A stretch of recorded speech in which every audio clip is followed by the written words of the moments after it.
Olá, minha querida, tudo bem com você? Chegamos ao dia 218 de 365. Vamos ler juntas hoje Esdras, capítulo 3, seguindo até o capítulo 4, versículo 24. E a palavra do Senhor nos diz assim: Quando chegou o 7º mês e os filhos de Israel já estavam morando nas suas cidades, o povo se reuniu como um só homem em Jerusalém. Então levantou-se Jesua, filho de Josadaque, e seus irmãos sacerdotes, e Zorobabel, filho de Sealtiel, e seus irmãos, e edificaram o altar do Deus de Israel, para oferecerem holocausto sobre ele, como está escrito na lei de Moisés, homem de Deus. Firmaram o altar sobre as suas bases, e apesar de estarem sob o terror dos povos de outras terras, ofereceram sobre ele holocaustos ao Senhor de manhã e de tarde. Celebraram a festa dos tabernáculos, como está escrito, e ofereceram holocaustos diários, segundo o número ordenado para cada dia. Depois disto, ofereceram o holocausto contínuo e os sacrifícios das festas da lua nova e de todas as festas fixas do Senhor, bem como os sacrifícios dos que traziam ofertas voluntárias ao Senhor. Desde o primeiro dia do 7º mês começaram a oferecer holocaustos ao Senhor, embora ainda não tivessem sido postos os fundamentos do templo do Senhor. Então deram dinheiro aos pedreiros e aos carpinteiros, bem como comida, bebida e azeite aos homens de Tiro e de Sidom, para trazerem do Líbano madeira de cedro até o mar, até Jope, segundo a permissão que lhes tinha dado Ciro, rei da Pérsia. No 2º ano, depois que eles voltaram à casa de Deus em Jerusalém, no 2º mês, Zorobabel, filho de Sealtiel, e Jesua, filho de Josadaque, e os seus irmãos, e os seus outros irmãos, sacerdotes e levitas, e todos os que voltaram do cativeiro a Jerusalém, puseram mãos à obra e constituíram levitas com mais de 20 anos para supervisionar a reconstrução da casa do Senhor. Então se apresentaram Jesua com seus filhos e os seus irmãos, Cadmiel e os seus filhos, os filhos de Judá, para juntamente supervisionarem o que faziam a obra na casa de Deus, bem como os filhos de Enadad, seus filhos e seus irmãos, os levitas. Quando os construtores lançaram os alicerces do templo do Senhor, apresentaram-se os sacerdotes paramentados e com trombetas, e os levitas, filhos de Asaf, com símbolos, para louvarem o Senhor segundo as instruções deixadas por Davi, rei de Israel. Cantavam responsivamente, louvando e dando graças ao Senhor com essas palavras: Ele é bom, porque a sua misericórdia dura para sempre sobre Israel. E todo o povo jubilou com altas vozes, louvando o Senhor por terem sido lançados os alicerces da casa do Senhor. Porém, muitos dos sacerdotes, levitas e chefes das famílias, já idosos, que tinham visto o primeiro templo, choraram em alta voz quando, diante de seus olhos, foram lançados os alicerces deste templo. Muitos, no entanto, levantaram as vozes com gritos de alegria, e assim não se podiam distinguir as vozes de alegria das vozes do choro do povo, pois o povo gritava tão alto que as vozes se ouviam de longe. Quando os adversários de Judá e Benjamim ouviram que os que haviam voltado do cativeiro estavam reconstruindo o templo do Senhor, Deus de Israel, aproximaram-se de Zorobabel e dos chefes de famílias e lhes disseram: Deixem-nos ajudar na construção, porque buscamos o mesmo Deus que vocês buscam. Já temos oferecido sacrifícios a ele desde os dias de Essar-Adom, rei da Assíria, que nos fez vir para este lugar.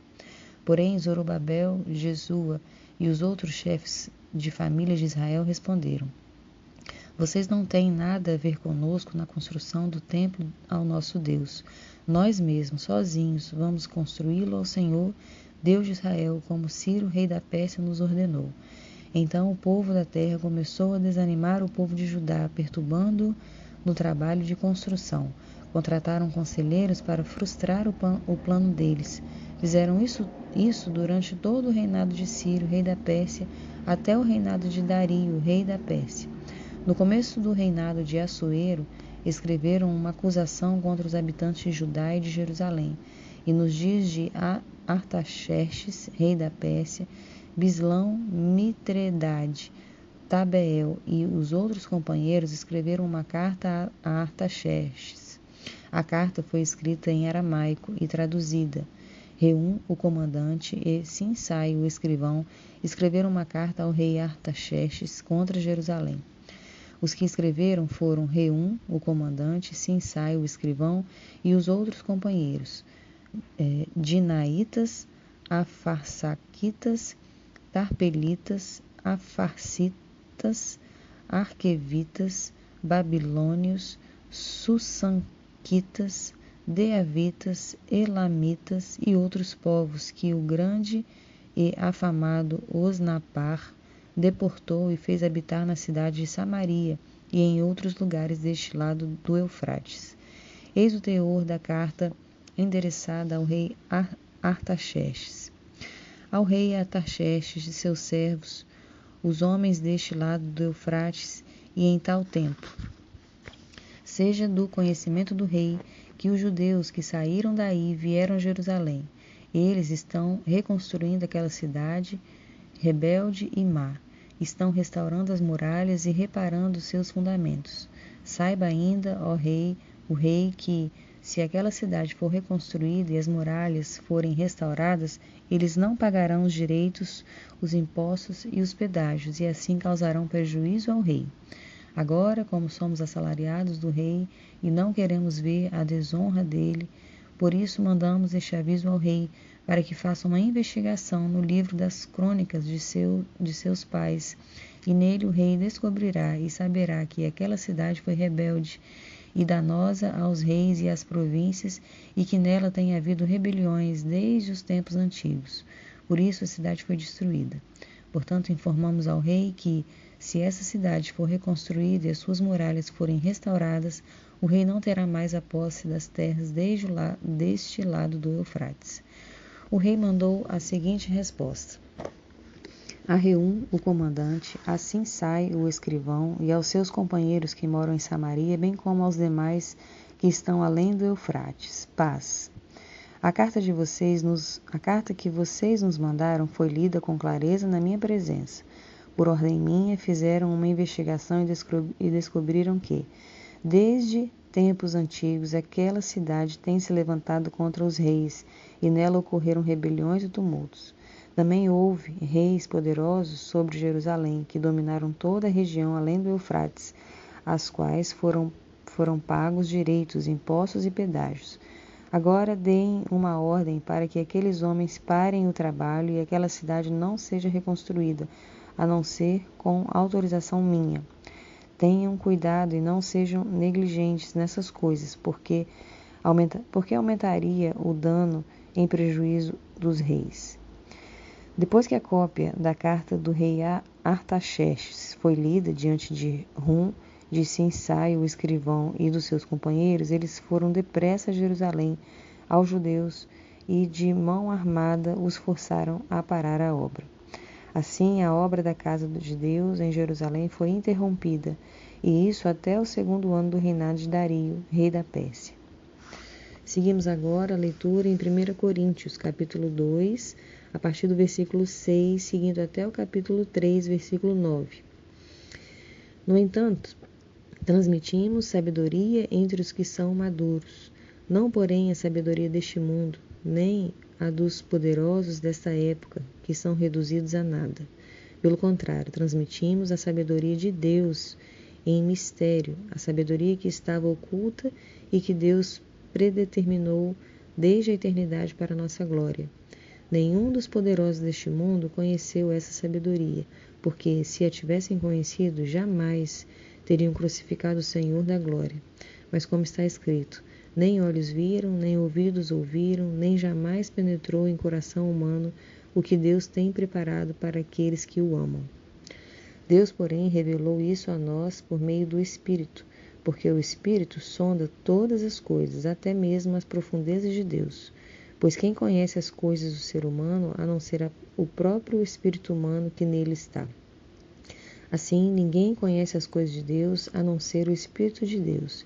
E nós não temos recebido o Espírito do mundo, e sim o Espírito que vem de Deus, para que conheçamos o que por Deus nos foi dado gratuitamente. Disto também falamos, não em palavras ensinadas pela sabedoria humana, mas ensinadas pelo Espírito, conferindo coisas espirituais com espirituais. Ora, a pessoa natural não aceita as coisas do Espírito de Deus, porque lhes são loucura, e ela não pode entendê-las, porque elas se discernem espiritualmente. Porém, a pessoa espiritual julga todas as coisas, mas ela não é julgada por ninguém, pois quem conheceu a mente do Senhor para que o possa instruir? Nós, porém, temos a mente de Cristo. Eu, porém, irmãos, não pude falar a vocês como a pessoas espirituais, e sim como a pessoas carnais, como a crianças em Cristo. Eu lhes dei leite para beber, não pude alimentá-los com comida sólida, porque vocês ainda não podiam suportar. Nem ainda agora podem, porque vocês ainda são carnais. Porque se há ciúmes e briga entre vocês, será que isso não mostra que são carnais e andam segundo os padrões humanos? Quando alguém diz, eu sou de Paulo, e outro, eu sou de Apolo, não é evidente que vocês andam segundo padrões humanos? Quem é de Apolo? E quem é de Paulo? São servos por meio de quem vocês creram, e isso conforme o Senhor concedeu a cada um. Eu plantei, Apolo regou, mas o crescimento veio de Deus, de modo que nem o que planta é alguma coisa, nem o que rega, mas Deus que dá o crescimento. Ora, o que planta e o que rega são um, e cada um receberá a sua recompensa de acordo com o seu próprio trabalho, porque nós somos cooperadores de Deus, e vocês são lavoura de Deus e edifício de Deus. Seguimos agora no livro de Salmos, capítulo 28, versículos de 1 a 9. A ti clamo, ó Senhor, rocha minha, não sejas surdo para comigo, porque se te calares quanto a mim, serei semelhante aos que descem a cova. Ouve a voz das minhas súplicas, quando a ti clamar por socorro, quando erguer as mãos para o teu santuário. Não me arrastes com os ímpios, com os que praticam a iniquidade. Eles falam de paz ao seu próximo, porém no coração têm perversidade.